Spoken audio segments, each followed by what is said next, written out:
Ia adalah keadaan di mana apabila kita punya keadaan kornea ataupun bahagian depan mata kita berbentuk kon.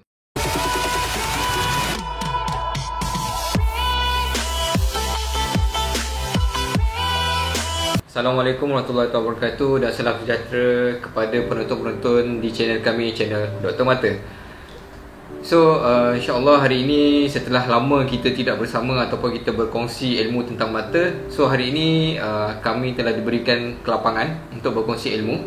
So, hari ini saya akan membincangkan tentang satu topik yang saya rasa agak menarik untuk dibincangkan dan agak common di kalangan rakyat Malaysia, terutama sekali di kalangan kanak-kanak, iaitu topik yang berkaitan dengan keratoconus. Kalau kita buat direct translation, keratoconus, kerato bermaksud kornea, keratoconus maksudnya kon.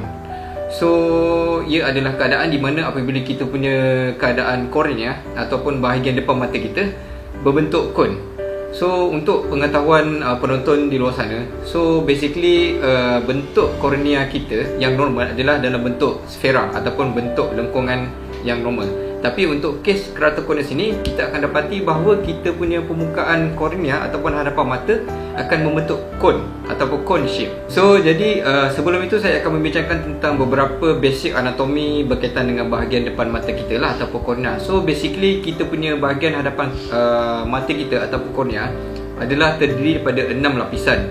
Dan 6 lapisan ini majoritinya adalah berfungsi untuk memastikan bahagian hadapan mata kita itu dalam keadaan yang rigid ataupun dalam keadaan yang stable, dan ia dipegang oleh bahan yang dinama sebagai collagen fibers. So, apabila collagen fibers di hadapan mata kita ini berada dalam keadaan normal, so keadaan yang normal itu akan dapat memastikan bentuk hadapan mata kita ataupun kornea kita dalam bentuk yang normal ataupun sfera.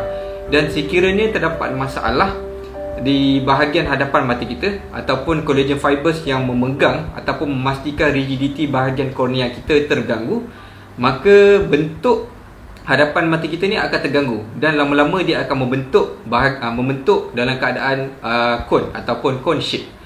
So, basically apa di antara sebab-sebab yang boleh menyebabkan hadapan mata kita ini berbentuk kornea, berbentuk cone ataupun cone shape. So, banyak sebab-sebab ataupun perkara yang boleh menyebabkan masalah keratoconus ini, tetapi yang paling common yang saya rasa agak penting ataupun agak common di kalangan kanak-kanak, terutamanya di kalangan kanak-kanak di Malaysia ini adalah allergic conjunctivitis. Kenapa saya katakan bahawa keadaan allergic conjunctivitis ini boleh menyebabkan masalah keratoconus? Sebagaimana yang telah kalian tahu ataupun yang saya telah terangkan sebelum ini, allergic conjunctivitis ini kita akan dapati bahawa pesakit-pesakit akan mempunyai papile, sebagaimana gambar yang saya tunjuk ini, di bahagian belakang kelopak mata. Dan apabila papile ini ataupun dalam keadaan yang lebih teruk, cobblestone appearance, ini apabila pesakit tutup dan buka mata, cobblestone ataupun papile ini akan menyebabkan geseran di hadapan kornea ataupun di hadapan mata kita, dan ia akan mengganggu collagen fibers yang memegang bahagian kornea kita. Dan apabila collagen fibers ini terganggu, lama kelamaan bentuk hadapan mata kita ataupun kornea akan menjadi daripada ini menjadi ini. Kenapa saya katakan bahawa keratoconus ini amat penting ataupun topik yang penting, terutama sekali di kalangan kanak-kanak? Sebagaimana yang saya terangkan tadi, apabila bahagian hadapan mata kita ataupun kornea berada dalam keadaan yang normal, ia akan membantu pembiasan cahaya daripada luar dan masuk ke dalam mata kita, dan ia akan menyebabkan pembiasan cahaya itu tepat kena di bahagian yang berkecahaya. Tetapi tuan-tuan ataupun penonton di luar sana, cuba bayangkan sekiranya permukaan hadapan kita ini tidak rata ataupun dalam bentuk kon, maka pembiasan cahaya itu akan berterabur dan tidak akan kena pada bahagian yang berkecahaya. Dan apa impaknya terhadap kanak-kanak ataupun terhadap pesakit keratoconus? Ia akan menyebabkan mata yang ada keratoconus itu tidak terlatih ataupun akan mendapat refleks yang tidak normal. Dalam kelamaan, mata itu akan menjadi malas. Dan itu adalah di antara risiko yang kita kalau boleh tidak mahu ada di kalangan pesakit, terutama sekali kanak-kanak, kerana ia akan memberi impak pada mereka di dewasa nanti. Simptom-simptom ataupun simptom yang ibu bapa ataupun kami sentiasa boleh nampak, terutama sekali di kalangan pesakit-pesakit kanak-kanak, Yang pertama, kita akan nampak apabila kanak-kanak itu berada di rumah, mereka akan, apabila tengok TV tu, kita akan nampak dia duk kelip mata, seolah-olah macam beliau ataupun mereka tidak nampak. So itu mungkin di antara tanda-tanda awal yang saya rasa ibu bapa mungkin boleh nampak dan mungkin boleh bawa berjumpa dengan doktor mata yang berada berdekatan. Dan di antara tanda lain yang saya rasa agak penting, yang saya rasa ibu bapa perlu monitor di rumah adalah apabila ibu bapa nampak kanak-kanak itu seringkali menggosok ataupun keep rubbing mata dia. Mungkin itu di antara tanda-tanda apabila kanak-kanak itu mungkin ada tanda-tanda awal allergic conjunctivitis. Jadi apa sign ataupun tanda-tanda yang actually ibu ayah boleh perasan dan kami sendiri akan nampak sekiranya pesakit akan datang di hospital. So tanda pertama adalah Munson sign, yang kedua adalah eye droplets, dan yang ketiga adalah seizure reflex. So untuk mereka yang tidak mempunyai masalah keratokonus ini, kita akan nampak apabila kita berdiri di hadapan mereka, kita akan nampak permukaan kornea itu berbentuk hemisfera. Tetapi untuk pesakit yang mempunyai masalah keratokonus, apabila kita berdiri di hadapan mereka, kita akan nampak permukaan kornea itu berbentuk V shape. Jadi untuk tanda yang lain seperti oil droplets dan juga seizure reflex ialah disebabkan oleh apabila permukaan hadapan kornea itu tidak sekata. Jadi apabila test yang kita buat, apabila kita reflekskan cahaya di dalam mata, kita akan nampak pantulan itu akan lari disebabkan oleh permukaan kornea yang tidak sekata. So basically apa rawatan yang akan kami offer ataupun yang akan kami lakukan terhadap pesakit keratokonus? So basically keratokonus ini kita dapat klasifikasikan kepada 4 stage, iaitu mild, moderate, severe dan advanced. So secara kasarnya rawatan ini kita akan bagikan kepada pesakit bergantung pada tahap ataupun stage keratokonus itu sendiri.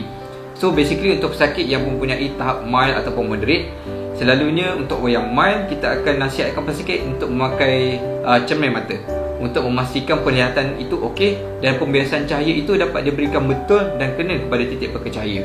Dan untuk pesakit yang mempunyai masalah seperti moderate ataupun severe, kami akan memberikan rawatan contact lens. Di antara jenis contact lens yang terdapat ataupun yang selalu kita berikan kepada pesakit yang mempunyai masalah keratokonus adalah soft toric lens, RGP lens, piggyback lens ataupun sclera lens. Ianya bergantung kepada tahap keterukan keratokonus itu sendiri. Jadi fungsi contact lens ini adalah untuk membantu pembiasan cahaya itu betul dan kena pada bahagian yang peka cahaya, sebagaimana yang saya terangkan sebentar tadi. Dan di antara rawatan lain yang tidak melibatkan surgery adalah cross linking ataupun collagen cross linking. So basically rawatan cross linking ini adalah rawatan di mana mereka akan menggunakan satu bahan, iaitu riboflavin, dan bahan ini adalah digunakan untuk memperkuatkan collagen fibers yang tidak kuat disebabkan oleh masalah keratokonus itu. Dan rawatan lain yang kita ada iaitu surgical approach. Sebagai contoh adalah keratoplasti ataupun deep anterior laminar keratoplasti. Itu di antara rawatan-rawatan surgical yang mungkin kita akan offer kepada pesakit yang mempunyai tahap yang advance keratokonus. Dan di antara komplikasi yang saya rasa agak penting untuk kita tahu ataupun yang kita boleh prevent sebelum ia terjadi adalah acute heart drops. Acute heart drops ini adalah keadaan di mana apabila hadapan mata kita ini dipenuhi oleh cecair. Cecair ini adalah disebabkan oleh lapisan collagen fibers yang terlalu lemah sehingga cecair di belakang mata boleh masuk ke hadapan di bahagian hadapan mata. So ini adalah komplikasi yang saya katakan yang agak teruk ataupun agak advance untuk pesakit keratokonus. Dan komplikasi ini sangat bahaya kerana apabila pembentukan ataupun cecair itu berada di hadapan mata, ia akan mudah untuk pecah. Dan apabila benda itu pecah, maka ia akan menyebabkan keadaan yang tidak bagus untuk pesakit. Jadi apa yang saya rasakan penting untuk pesakit ataupun ibu bapa dan penonton di luar sana untuk tahu tentang keratokonus ini adalah, yang pertama, sekiranya pesakit telah didiagnos untuk mempunyai masalah keratokonus, jadi ianya sangat-sangat penting mereka tahu bahawa penyakit ini adalah penyakit yang boleh progresif ataupun boleh berlanjutan. Jadi ianya sangat penting untuk pesakit untuk tahu masalah mereka, untuk terus datang berjumpa dengan doktor mengikut temujanji yang ditentukan. Dan yang paling penting adalah untuk compliance sekiranya mereka dinasihatkan untuk memakai contact lens. Kerana dengan memakai contact lens ini, actually kita dapat menghindarkan mata kita daripada untuk menjadi lebih teruk. Sebagai contoh, sekiranya pesakit mempunyai tahap mild ataupun moderate, dan sekiranya mereka compliance ataupun memakai contact lens dengan betul, dengan berhati-hati, kemungkinan besar progres ataupun penyakit keratokonus ini dapat dikawal ataupun dikontrol dengan baik. Jadi ia sangat penting, saya harap pesakit ataupun mereka yang telah didiagnos untuk mempunyai keratokonus, terutama sekali kanak-kanak ataupun budak-budak di bawah 12 tahun, untuk memakai contact lens dengan betul sebagaimana yang telah dinasihatkan oleh doktor. Dan untuk pengetahuan ataupun maklumat penonton di luar sana, Kementerian Kesihatan Malaysia telah membuat satu program, iaitu program AVIS, ataupun nama panjangnya ialah Amblyopia and Visual Impairment Screening.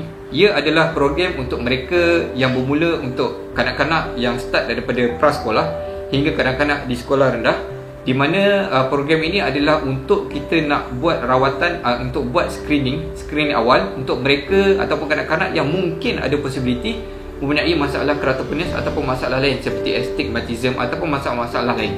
Jadi saya harap sekiranya doktor ataupun bahagian pegawai kesihatan ataupun mana-mana doktor yang datang ke sekolah untuk membuat screening dan mendapati kanak-kanak ataupun pesakit ini ataupun pelajar mempunyai masalah mata, jadi saya harap ibu bapa ataupun guru-guru dapat merujuk ataupun menyuruh pelajar-pelajar ini untuk datang ke hospital berdekatan dan membuat full screening untuk make sure sekiranya ada masalah keratokonus, kita dapat detek awal, kita dapat rawat awal, dan kita dapat mengelak komplikasi yang lebih teruk.